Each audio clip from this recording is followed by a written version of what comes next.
అరవకూడదు. అరిస్తే నా స్వరం మీకు వినబడదు. దేవుడు, దేవాది దేవుడు, సర్వ సృష్టికర్త అయిన దేవుడు, ఆయన నన్ను ప్రేమించి ఇటు రీతిగా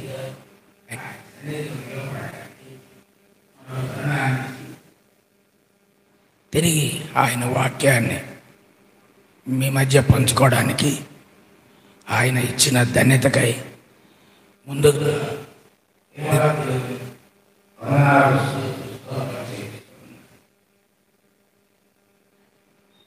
ఇంత గొప్ప ధన్యత నాలాంటి వాడికి ప్రభు దయచేసినందుకు నేను ఎంతైనా రుణస్తుడను. అదే రీతిగా ఈ సమయం ఇచ్చిన సంఘ కాపరి దైవజనులకి వందనాలు తెలియజేసుకుంటున్నాను.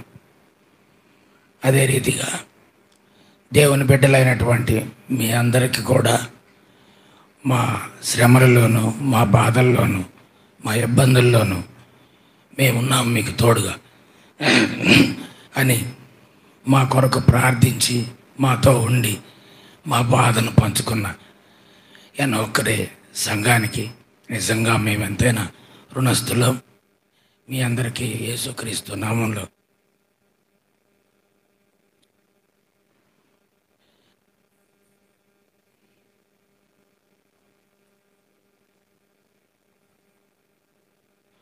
ఒక వాక్య భాగాన్ని చదువుకొని నా సాక్ష్యంతో పాటు దేవుడు ఈ రోజున మనతో ఏం మాట్లాడినై ఉన్నాడో మనం ధ్యానం చేద్దాం. ఇప్పుడు చదవబడిన వాక్య భాగం మత్తయి సువార్త 5వ అధ్యాయం 13వ వచనం. మీరు లోకమునకు ఉప్పు అయి ఉన్నారు. ఉప్పు నిస్సారమైతే అది దేని వలన సారం పొందును? అది బయట పారవేయబడి మనుషుల చేత త్రొక్కబడుటకే కానీ మరి దేనికి పనికిరాదు. తర్వాత సరిపోద్దమ్మా. 16వ వచనం.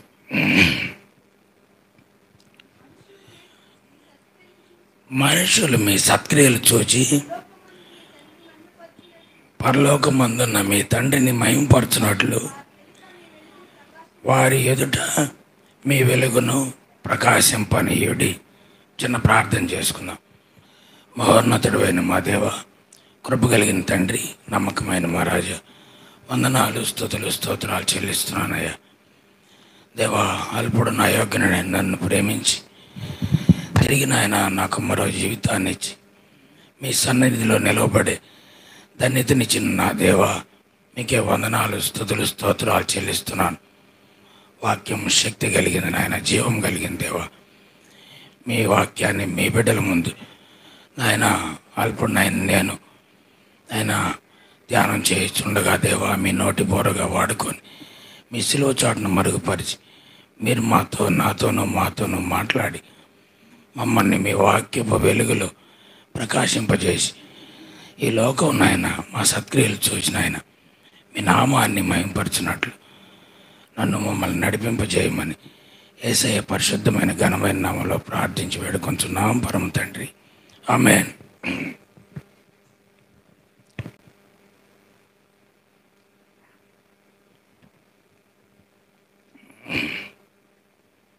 హల్లెలూయా.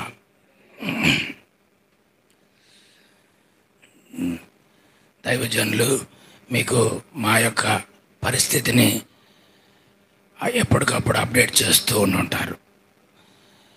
నేను గతంలో ఇదే సన్నిధిలో దేవుని వాక్యాన్ని ప్రకటించాను.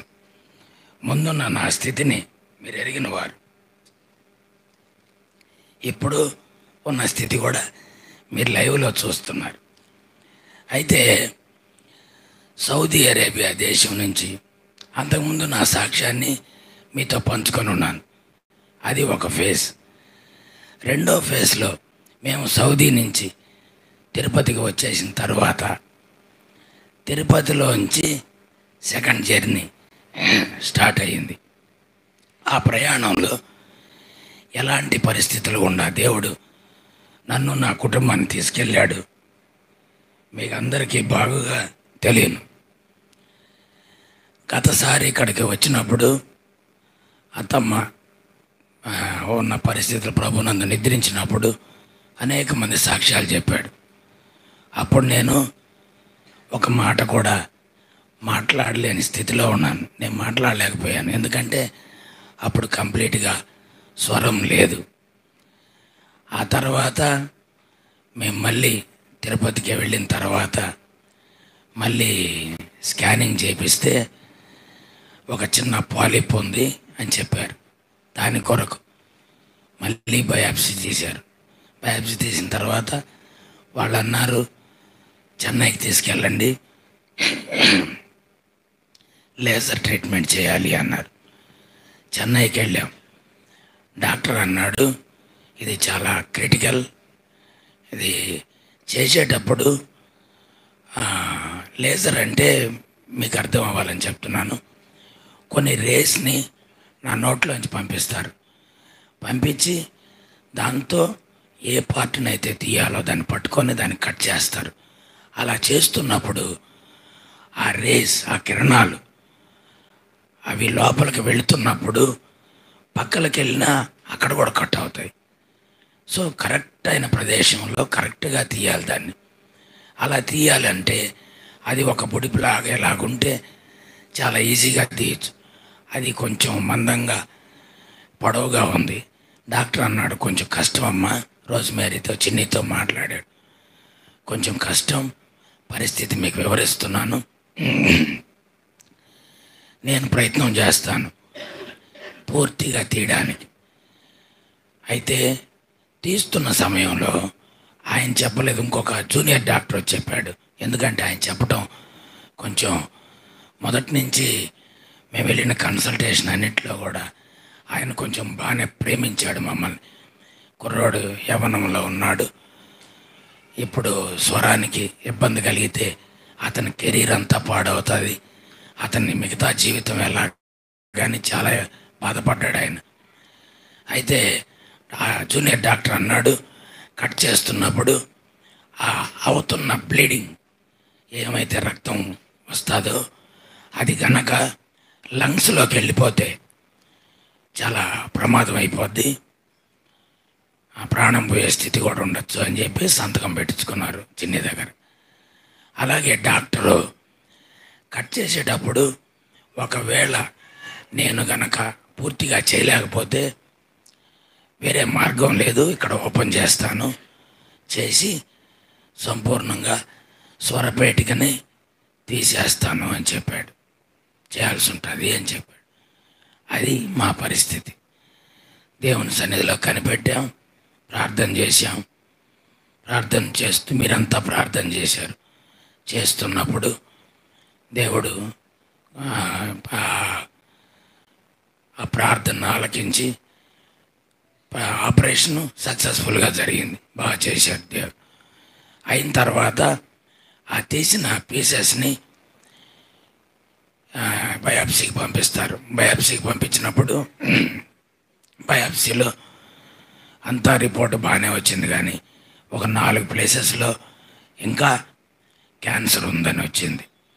అయితే ఇప్పుడు ఏం చేయాలి తెలియదు, ఏం చేయాలో ఏం నిర్ణయం తీసుకోవాలి. మేము తిరుపతి వచ్చేసాం. పిల్లలు కూడా చాలా సఫర్ అయ్యారు మా తిరగటంలో వాటిల్లో కూడా. అయితే మా ఫోన్లో మాట్లాడేది కాదు, మీరు రండి అని చెప్పాడు డాక్టర్. వెళితే మమ్మల్ని కూర్చోబెట్టి పరిస్థితి అంతా వివరించాడు. ఆయన చేసిన కార్యం, ఆయన ఏం చేశాడు అంతా చెప్పాడు. ఇప్పుడున్న సీరియస్నెస్ని కూడా మాకు ఎక్స్ప్లెయిన్ చేశాడు. ఒకటే ఒక ఆప్షన్ ఉంది, స్వరపేటికని తీసేయాలి అన్నాడు. మరి రెండో ఆప్షన్ అంటే రెండో ఆప్షన్ లేదు, కానీ ఒకవేళ మీరు కంటిన్యూ ఫాలోఅప్లో ఎవ్రీ 15 రోజులకు ఒకసారి రావాలి చెకప్కి, లేకపోతే కొంతకాలం తర్వాత నెలకు ఒకసారి, అంటే కంటిన్యూస్ ఫాలోఅప్లో ఉంటే ఆ క్యాన్సర్ అనేది లోపల ఉన్నట్లయితే అది లోపల ఉండదు, అది బయటికి రావడానికే ప్రయత్నిస్తుంది. ఏ రూపంలో అయినా మళ్ళీ ఒక బుడిపిగా రావటం, మళ్ళీ పెరగటం జరుగుతుంది. అప్పుడు తప్పకుండా వేరే మార్గం లేదు, స్వరపేటికని తీసేయాలి అని చెప్పాడు. అయితే దేవుని యందు నమ్మిక ఉంచి ఉన్నాం. మీరంతా ప్రార్థన చేస్తున్నారు, అనేక మంది ప్రార్థన చేస్తున్నారు. దేవునిలో మేము మేము వెయిట్ చేస్తూ ఉన్నాం. అయితే దేవుడు మాతో మాట్లాడిన రీతిగా సెకండ్ ఒపీనియన్ ఫాలో అప్కి వెళ్దామని నిర్ణయించుకొని ఆయనతో చెప్పడం జరిగింది. అటు రీతిగా ఇప్పుడున్న పరిస్థితి ఏంటంటే ప్రతి నెలకొకసారి చెకప్కి వెళ్తున్నాను. గ్రోత్ వచ్చిందా రాలేదా, ఇది నా ప్రస్తుత పరిస్థితి. ఇంతకుముందు ఇంత మాత్రం కూడా స్వరం లేదు.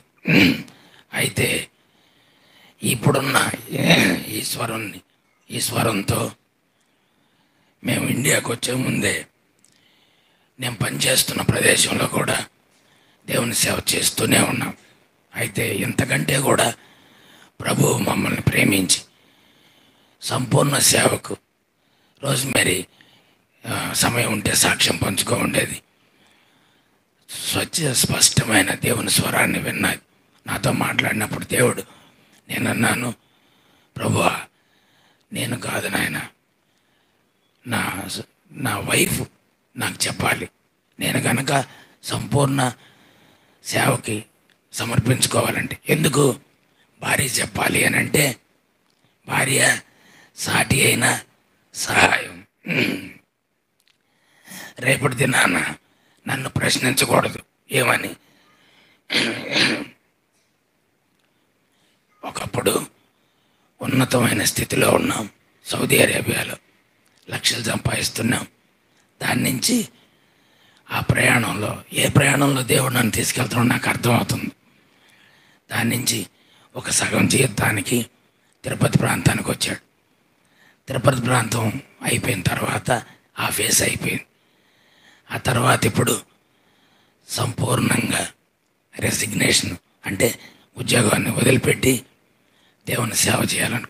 అయితే ఈ స్వరంతో నా ప్రభు అంటే ఈ స్వరమే కావచ్చు, ఇది నూతనపరచబడిన స్వరం అవ్వచ్చు, అది దేవుని చిత్తం. దేవుని సేవ అంటే వాక్యం బోధించటమే కాదు, దేవుని పరిచర్యలో ఉండాలంటే అనేక విధాలు ఉన్నాయి. ఏ రకంగా అయినా ఆయన వాడుకుంటాడు. నన్ను ఎందు నిమిత్తం కలుగు చేశాడో సామెతల గ్రంథంలో రాయబడి ఉంటుంది. దేవుడంట ప్రతి వస్తువుని దాని పని నిమిత్తం నిర్మించాడంట. నన్ను ఎందు నిమిత్తం నిర్మించాడో ఆయన నడిపించుకుంటాడు. లేకపోతే శారా గర్భాన్ని, మృతతుల్యమైన శారా గర్భాన్ని నూతనపరిచిన దేవుడు నాకు నూతన స్వరాన్ని ఇస్తాడు. హల్లెలూయా.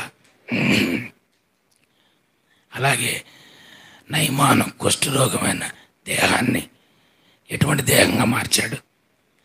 పసిపిల్ల వంటి దేహంగా పసిబిడ్డల వంటి దేహంగా మార్చాడు. మన దేవుడు ఎటువంటి దేవుడు అంటే, సృష్టికర్త అయిన దేవుడు రిపేర్ చేయడు, రీప్లేస్ చేస్తాడు. అంటే ఎక్కడన్నా ఏదైనా పార్ట్ పాడైందనుకో, నూతనమైన పార్ట్ని, ఎందుకంటే ఆయన సృష్టికర్త, ఆయన స్వరాన్ని ఇస్తాడు, ఆయన వాడుకుంటాడు, మనం కాదు. కాబట్టి దేవుడు ఫిలిప్పీ గల్తీలకు రాసిన పత్రిక 2వ అధ్యాయం 20వ వచనంలో రాయబడిన రీతిగా నేను క్రీస్తుతో కూడా, చదవండమ్మా, నేను క్రీస్తుతో కూడా సిలువ వేయబడి ఉన్నాను, ఇకను జీవించువాడను నేను కాను, క్రీస్తే నా యందు జీవించున్నాడు. నేను ఇప్పుడు శరీరమందు జీవించుతున్న జీవితం నన్ను ప్రేమించి నా కొరకు తను తాను అప్పగించుకొని దేవుని కుమారులందరి విశ్వాసం వలన జీవించుతున్నాను. ఈ లైఫ్, ఈ జీవితం దేవుడు నాకు ఇచ్చింది. సో నేను కాదు, నా యందు జీవించుతున్న దేవుడే నన్ను నడిపిస్తూ ఉన్నాడు. ఒకప్పుడు ఉన్నతమైన స్థితిలో ఉన్నాను, ఇప్పుడు ఎలాంటి స్థితిలో ఉన్నాను? అన్నిటినీ క్రీస్తులో నేను నేర్చుకొని ఉన్నానని పౌలు గారు అంటారు. గలతీయులకు రాసి ఫిలిప్పీయులకు రాసిన పత్రిక 4వ అధ్యాయం 12వ వచనం.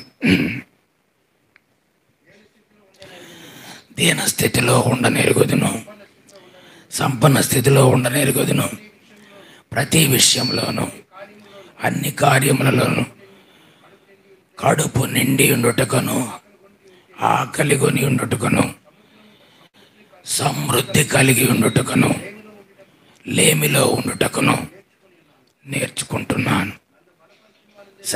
నన్ను బలపరిచిన వాని అందే పౌలు గారు నేర్చుకొని ఉన్నాడంట. నేను ఇప్పుడు నేర్చుకుంటున్నాను అన్ని స్థితుల్లో ఉండటం.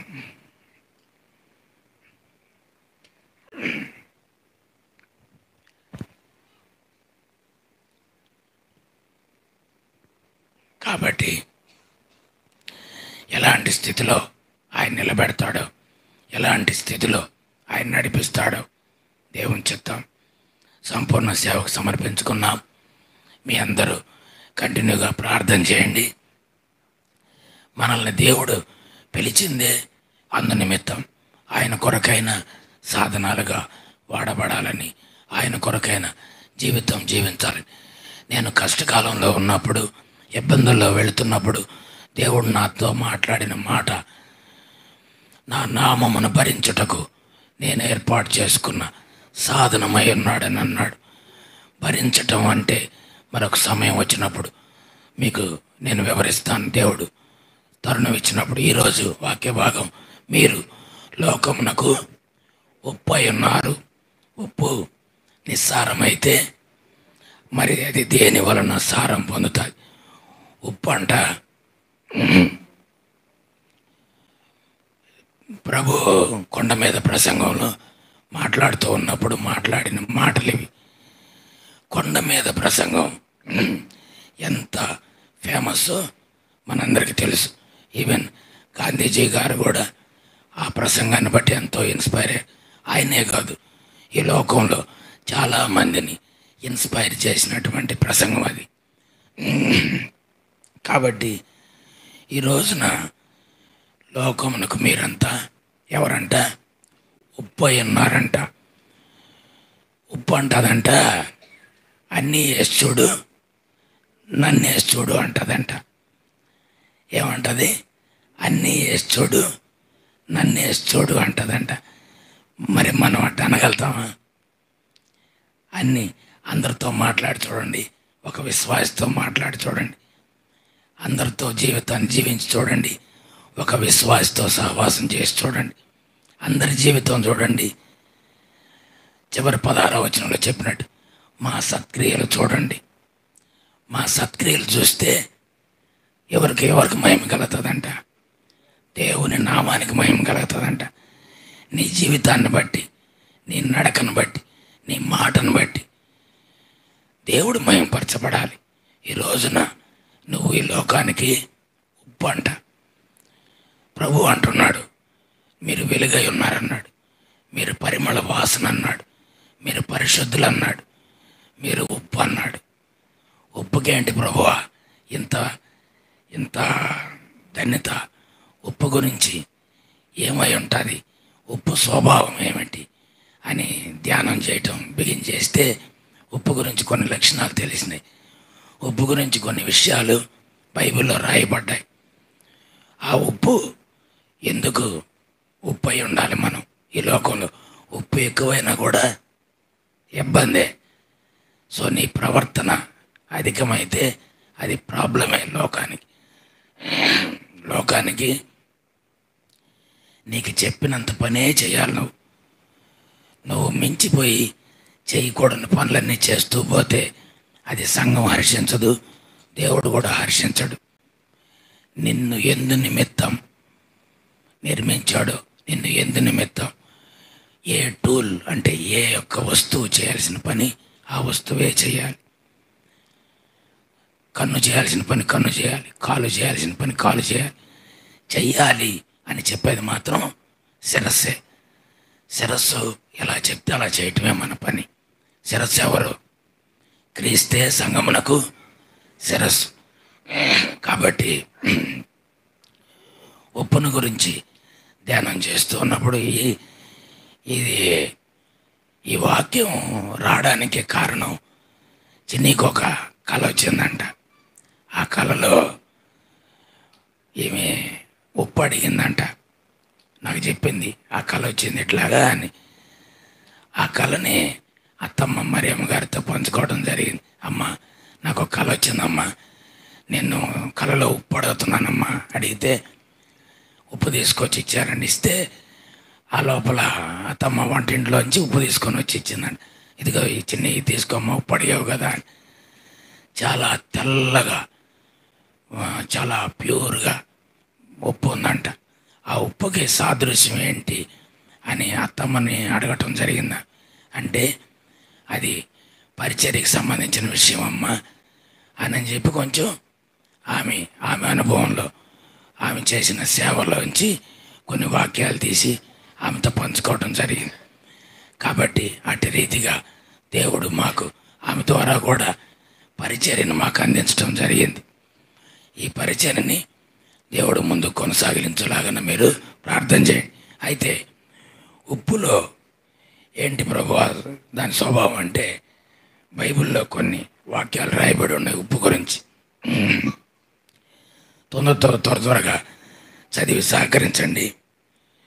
లేవీలకు రాసిన గ్రంథం, లేవి గ్రంథం 2వ అధ్యాయం 13వ వచనం.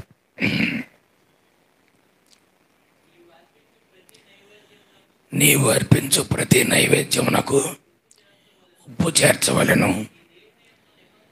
నీ దేవుని యొక్క నిబంధన యొక్క ఉప్పు నీ నైవేద్యం మీద ఉండవలెను.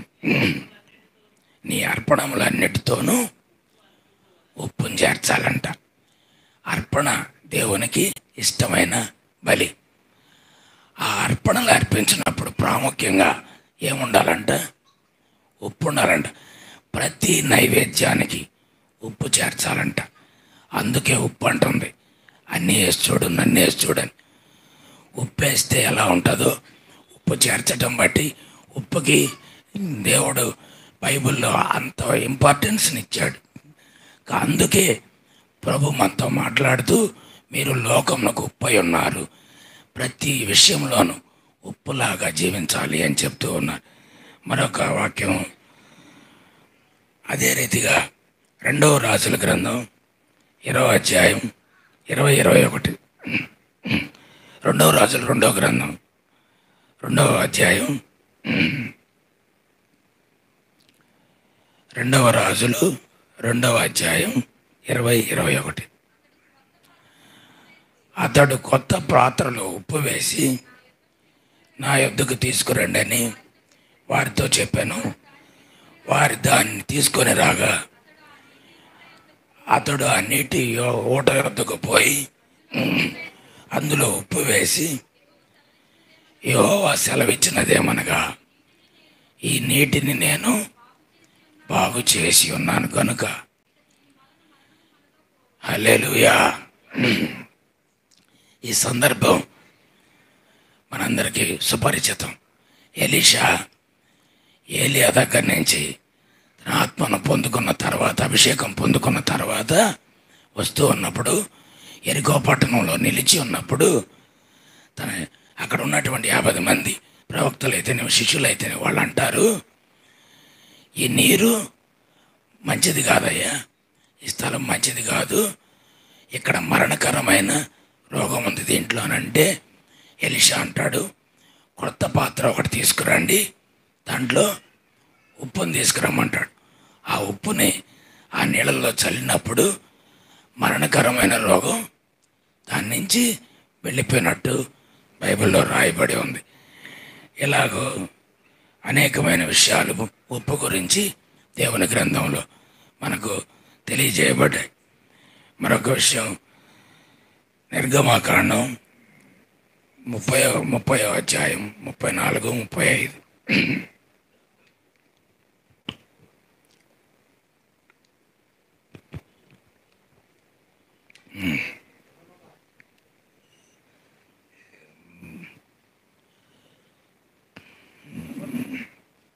నిర్గమకాండం 30వ అధ్యాయం 34. వాటితో ధూపద్రవ్యమును చేర్చవలెను చేయవలెను. అది సుగంధ ద్రవ్య మేళకుని పని చొప్పున కలపబడి ఉప్పు గలదియు స్వచ్ఛమైనదియు పరిశుద్ధమైన సుగంధ సంభారము. అంటే ఆయన నైవేద్యంలో కూడా ఉప్పు కలపాలని, ఉప్పు ఉండాలని దేవుడు సెలవిస్తూ ఉన్నాడు. అదే ఒక్కొక్కసారి ఆయన ఉగ్రతకు సాదృశ్యంగా కూడా ఉప్పు చెప్పడం జరిగింది. ద్వితీయోపదేశకాండం 29వ అధ్యాయం 23వ వచనంలో ఇటు రీతిగా రాయబడింది.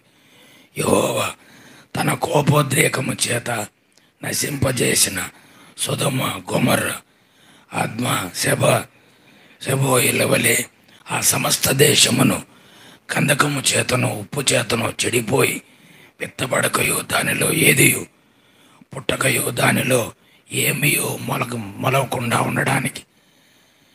లోతు భార్య కూడా వెనక్కి చూసి ఏమైంది? ఉప్పు స్తంభమైంది. కాబట్టి ఉప్పుకు చాలా ప్రాశస్త్యం ఉంది. అంటే ఉప్పులో ఎటువంటి లక్షణాలు ఉంటాయి, ఉప్పు గురించి ఎందుకు ప్రభువా ఇంత ధన్యతనిచ్చావు, ఇంత విషయాలు ఇచ్చావు అంటే ఉప్పులో కొన్ని లక్షణాలు నేను ధ్యానించటం జరిగింది. కొన్ని విషయాలు చెప్తాను. ఉప్పుకున్న స్వభావాలు అంటే అట్టి స్వభావం కలిగి ఉండాలన్నది దేవుని యొక్క ఉద్దేశమై ఉన్నది. ఉప్పు అంట ఒక వేరుపరిచే స్వభావాన్ని కలిగి ఉంటుంది, వేరుపడే స్వభావం. ఎప్పుడైనా మీరు సముద్ర తీరానికి వెళ్ళారంటే ఉప్పు కయ్యలు ఉంటాయి తెలుసా, ఉప్పుని పండిస్తారు. అవి చూడండి, ఆ ప్రాసెస్ని గమనిస్తే ఉప్పు ఎలా తయారవుతుందో మనకు అర్థమవుతుంది. ఆ నీటిలోంచి ఉప్పు సపరేట్ అయ్యే ప్రొసీజర్ చదివితే చాలా ఆశ్చర్యం వేస్తుంది. తనలో ఉన్న మలినాలని ఎలా తీసేసుకుంటుంది, ఎలా బయటికి తీసేస్తారు. ఆ తర్వాత సూర్యరశ్మి ద్వారా ఒక కై నుంచి ఇంకొక కైకి ఎలా మారుస్తారు. అంటే ఎంత పర్సెంట్ ఉప్పు నీళ్ళలో దాదాపు 33% ఉప్పు ఉంటుంది. ఆ ఉప్పు 100% రావడం కోసం ఆ నీటిని తీసివేస్తూ రావాలి. అలా చేయాలంటే దాని ఒక ప్రాసెస్ గుండా వెళ్ళాలి.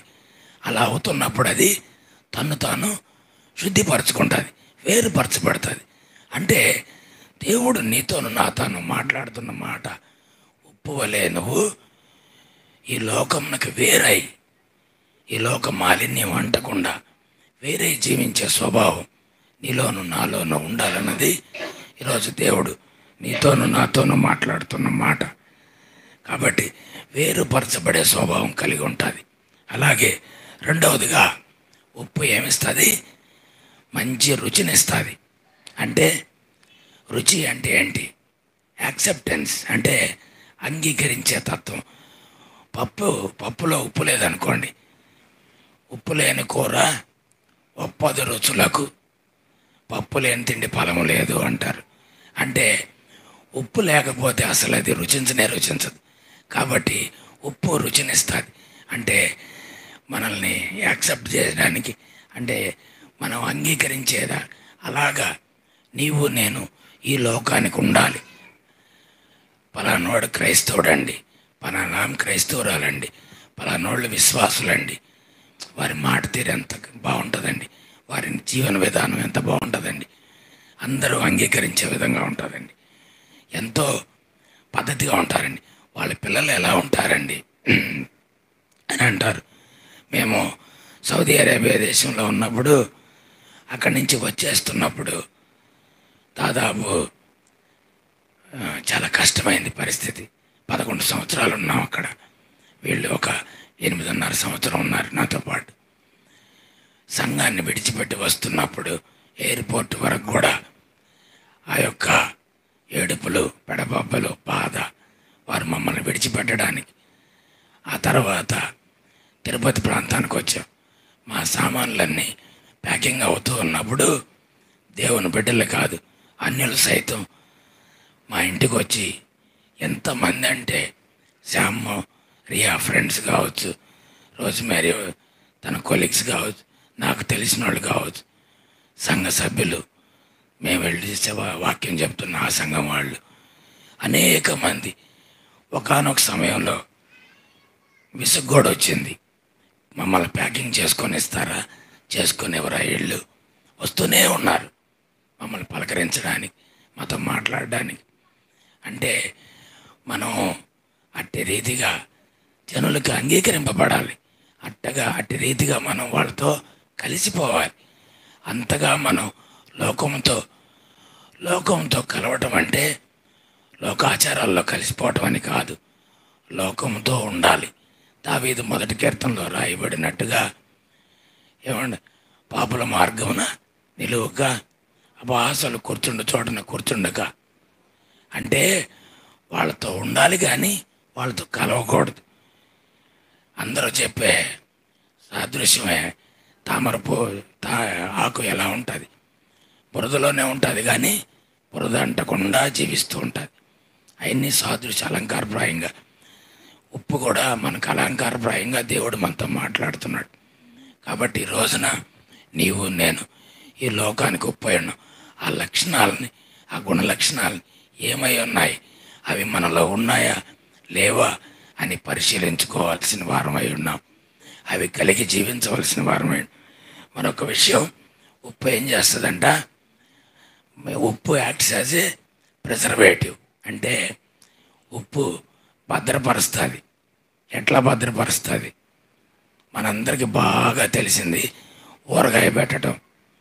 అందరికీ తెలుసు కదా, మామిడికాయ ఊరగాయ ఎట్ట పెడతారు, ఉప్పు ఎంత వేస్తారు.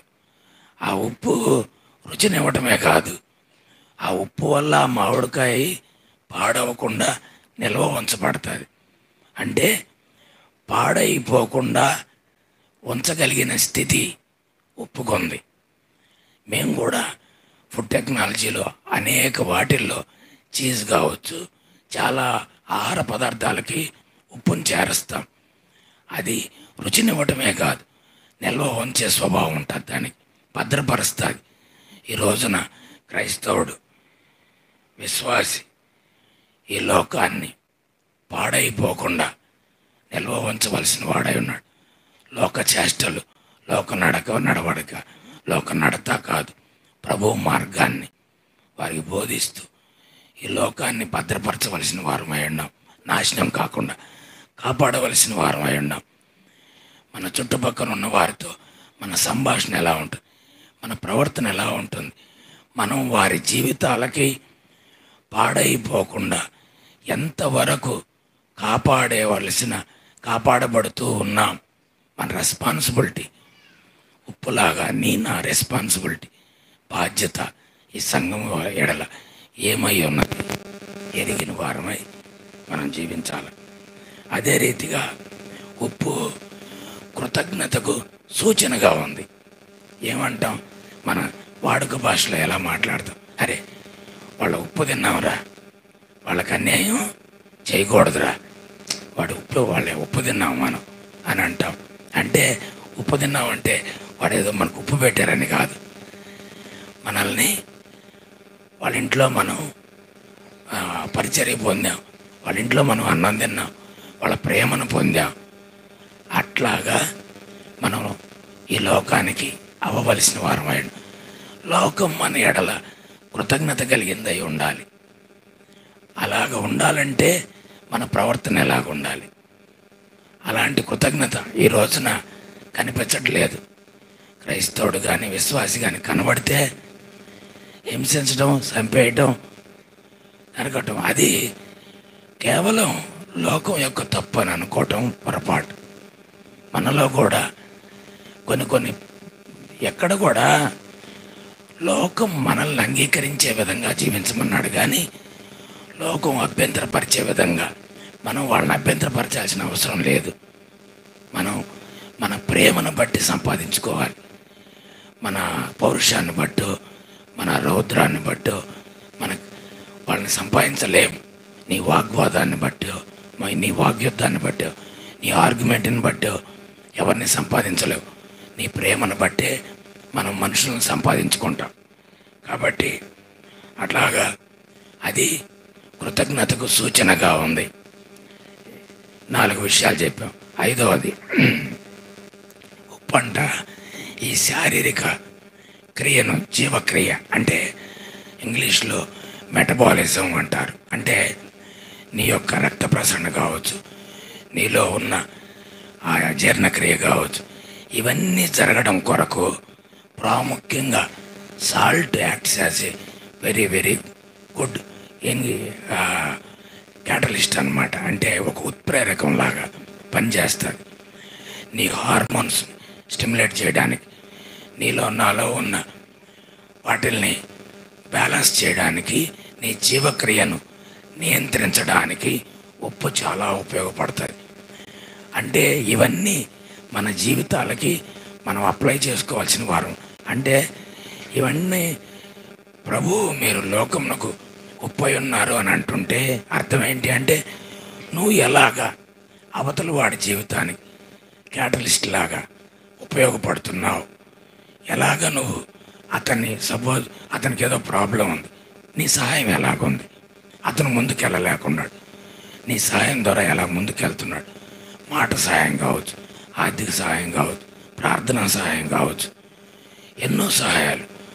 ఎలాగా నీ జీవితం ఇతరులకు ఎలాగ ఉపయోగపడుతుంది, నీ క్రియలు ఎలాగ ఉపయోగపడుతున్నాయి అని ప్రభు ఈ రోజున మనతో మాట్లాడుతున్నాడు.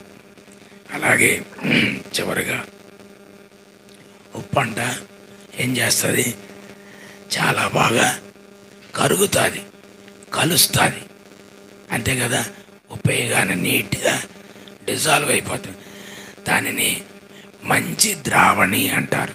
It is a very good solvent. బాగా కలిసిపోతుంది, బాగా కరిగిపోతుంది. ఇప్పుడు చెప్పండి, మనం ఎంత బాగా కలుస్తున్నాం, ఎంత బాగా కరుగుతున్నాం. కరిగే స్వభావం, కలిసే స్వభావం ఒకరితో ఒకరికి పడదు. మూతులు ముడుచుకొని పోతారు, సక్రమైన మాటలు ఉండవు. పేరుకు దేవుని ప్రేమ చాలా గొప్పగా ఉంటుంది. ఉదయంలో మాత్రం ఆ కట్టన్నది ఎక్కటన్నది అన్నిటి అన్నాడు. ఈ యొక్క స్వభావాన్ని ఉంచుకొని చేదైన వేరుని పెంచుకుంటూ ఎంతకాలం జీవిస్తాం? ప్రభు ఈ రోజున నీతోనూ నాతోనూ మాట్లాడుతున్నాడు. ఉప్పు వంటి వారై ఉండాలి మీరు లోకానికి అని. ఈ లోకంలో అనేక మంది చెప్పుకుంటూ పోతే ఉప్పులాగా జీవించిన వారి గురించి ఈ బైబిల్లో అనేక మంది సేవకులు ఉన్నారు. యోసేపుని అన్నలు కొట్టారు, హింసించారు, తీసి చివరికి బట్టలన్నీ తీసి ఒక గోతిలో వేశారు. అక్కడి నుంచి కూడా సంతోషపడక ఒక 20 వెండి నాణేలకి ఆ రోడ్డున వాళ్ళు ఇస్మాయిలీలు వెళ్తూ ఉంటే వాళ్ళకి అమ్మేశారు. వాళ్ళు తీసుకెళ్ళి పోతీఫర్కి అమ్మేశారు. అక్కడ అతను జీవించినంతకాలం ఒక ఉప్పులాగా ఇప్పటి వరకు నేను చెప్పిన 6-7 స్వభావాలు ఏవైతే ఉన్నాయో అన్ని స్వభావాలు మీరు ఇంటికి వెళ్ళి ధ్యానం చేయండి, యోసేపులో కనబడతాయి. యోసేపులో అతను ఏ రోజు కూడా ఒకరి మీద కంప్లైంట్ చేయలేదు.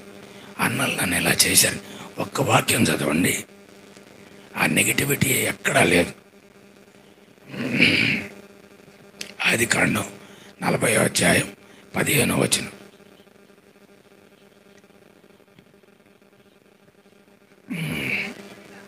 ఏలయనగా నేను హెబ్రీల దేశంలో నుండి దొంగిలబడితిని, అది నిశ్చయం.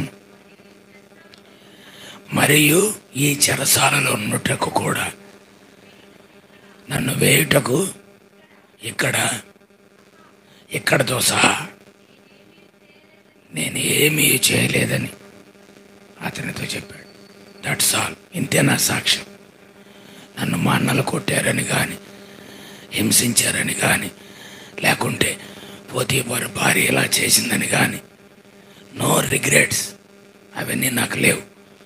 నేను హెబ్రీ దేశం వాడిని, దొంగిలింపబడ్డాను, ఈ చెరసాలలో వేయడానికి కూడా నాలో ఏ దోషం లేదు, ఇంతే నా సాక్ష్యం అని అన్నాడు. అందుచేతనే ఆయన అట్టి రీతిగా హెచ్చింపబడ్డాడు. ఎంతగా హెచ్చింపబడ్డాడంటే ఆ దేశానికి కరువు వస్తుందని ముందుగా దేవుడు ఏర్పాటు చేసుకొని తన కుటుంబాన్ని నుంచి వేరు చేసి అక్కడికి పంపించి ఏం చేయాలో ఆ జ్ఞానాన్ని ఇచ్చి ఎంతవరకు చేయాలో ఆ దేశాన్ని కాపాడాడు. తన సోదరులను కాపాడుకున్నాడు. గొప్ప సాక్షిగా నిలవబడ్డాడు. అది ఉప్పై ఉండటం అంటే. అలాగే దానియేలు జీవితం తీసుకున్నా కూడా బానిసగా కొనిపోబడ్డాడు బబులోనుకు. వారితో కలవలేదు, వారు పెట్టిన ఆహారం తినలేదు, వారి క్రియల్ని పాటించలేదు. ఎవరు ఏమన్నా తన గదికెళ్ళి యెరూషలేము వైపు ప్రార్థన చేసేవాడు ముమ్మారు. అంతే, ఆయన పెట్టిన విగ్రహానికి పూజించలేదు. సింహాల బోన్లో వేసినా కూడా సింహాల నోర్లు మోయించాడు దేవుడు. ఆయన జీవితాన్ని మనం ధ్యానం చేసినా కూడా ఉప్పు వంటి జీవితంగా ఉంటుంది. అలాగే అలా చెప్పుకుంటూ పోతే చాలా విషయాలు ఉంటాయి. ఆయన గురించే ప్రసంగం అంతా చెప్పచ్చు. అలాగే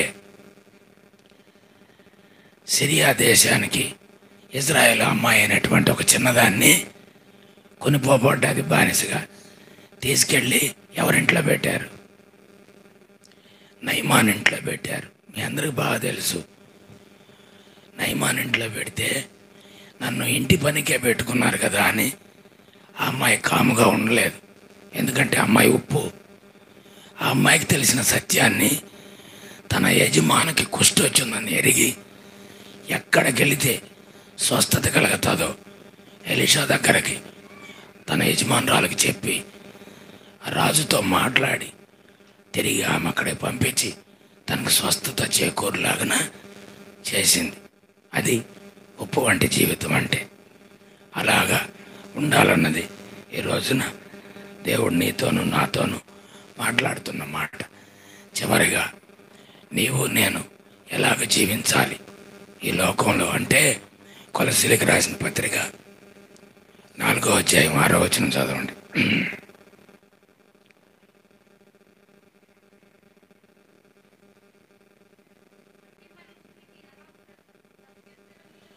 ప్రతి మనుష్యునికి ఎలాగో ప్రత్యుత్తరం ఇవ్వలను అది మీరు తెలుసుకొనుటకై మీ సంభాషణ ఉప్పు వేసినట్టు ఎల్లప్పుడూ రుచిగలదిగాను కృపాసహంగాను ఉండనీయుడి. ఆమేన్, హల్లెలూయా. ఇప్పుడు అర్థం చేసుకోండి. ఇదొక్క మాట ఇంతసేపు చెప్పింది మీకు అర్థమైందో అర్థం కాలేదో చెవుల్లో పడ్డదో నాకు తెలియదు, కానీ ఈ ఒక్క మాటను చెవులో వేసుకోండి. నోరు మంచిదైతే ఊరు మంచిది అవుతుంది. అదే చెప్తున్నాడు ఇక్కడ.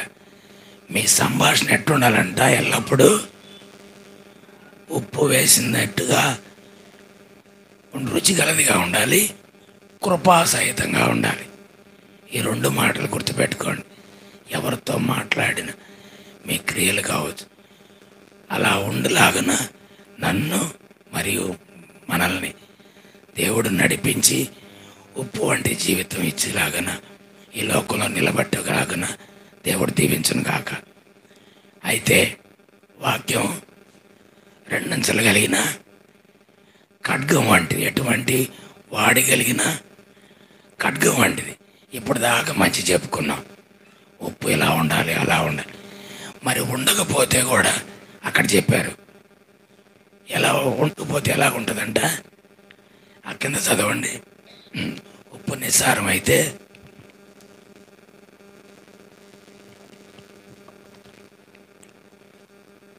అది బయట పారవేయబడి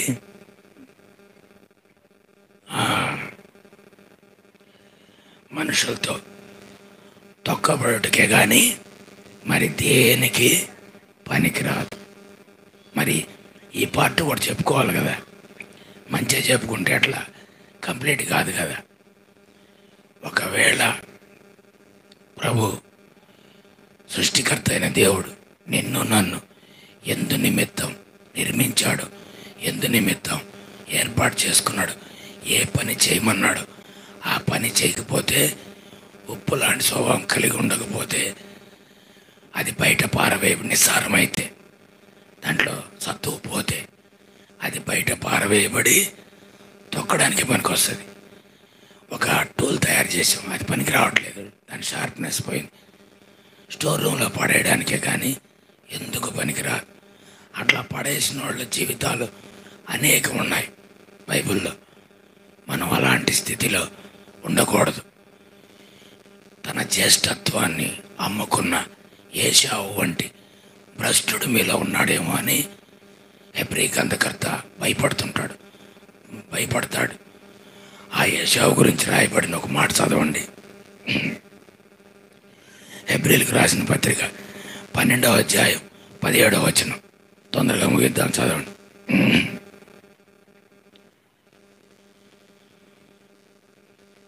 హెబ్రీలకు రాసిన పత్రిక 12:17. ఏశావు ఆ తరువాత ఆశీర్వాదం పొందగోరి కన్నీళ్లు విడుచుచు దానికోసము శ్రద్ధతో వెతికినను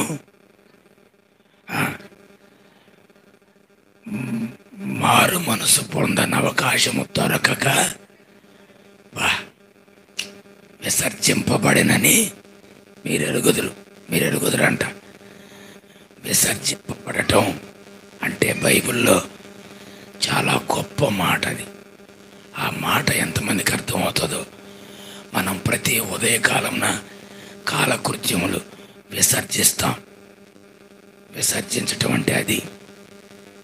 ఏశావు ఆ తర్వాత మారు మనసు పొందదాం అనుకున్నాడంట, ప్రయత్నం చేశాడంట, శ్రద్ధగా, ఎట్లాగా, చాలా శ్రద్ధగా వెతికినాడంట. అవకాశం దొరకలా, విసర్జింపబడ్డాడు. ఇశ్రాయేలులకు రాజుగా, మొట్టమొదటి రాజుగా, ఎంతో అభిషేకం కలిగిన వ్యక్తిగా సౌలుని ఎన్నుకున్నాడు దేవుడే ఎన్నుకున్నాడు. అటువంటి సౌలు విసర్జింపబడ్డాడు.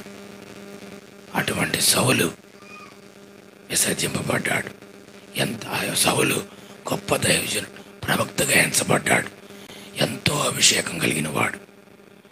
అటువంటి వాడు తన అభిషేకాన్ని పోగొట్టుకొని చివరికి విసర్జింపబడ్డాడు. ఆయన యొక్క అభిషేకాన్ని కోల్పోతే, ఆయన పిలుపుని విడిచిపెడితే విసర్జింపబడతాం. కాబట్టి బయట పారవేయబడి మన సారం కోల్పోయే స్థితిలో మనం ఉండకూడదు. కాబట్టి ఉప్పు ఎప్పుడు కూడా తన సారం కలిగి ఉంటేనే దానికి ఉపయోగం. కాబట్టి అది తనకు ఉపయోగం, దేవునికి ఉపయోగం. అట్టి రీతిగా దేవుడు నీతోనూ నాతోనూ మాట్లాడుతున్నాడు ఈ రోజున. దావీదు సంతతి వారితోనంట దేవుడు ఉప్పు నిబంధన చేశాడంట. అది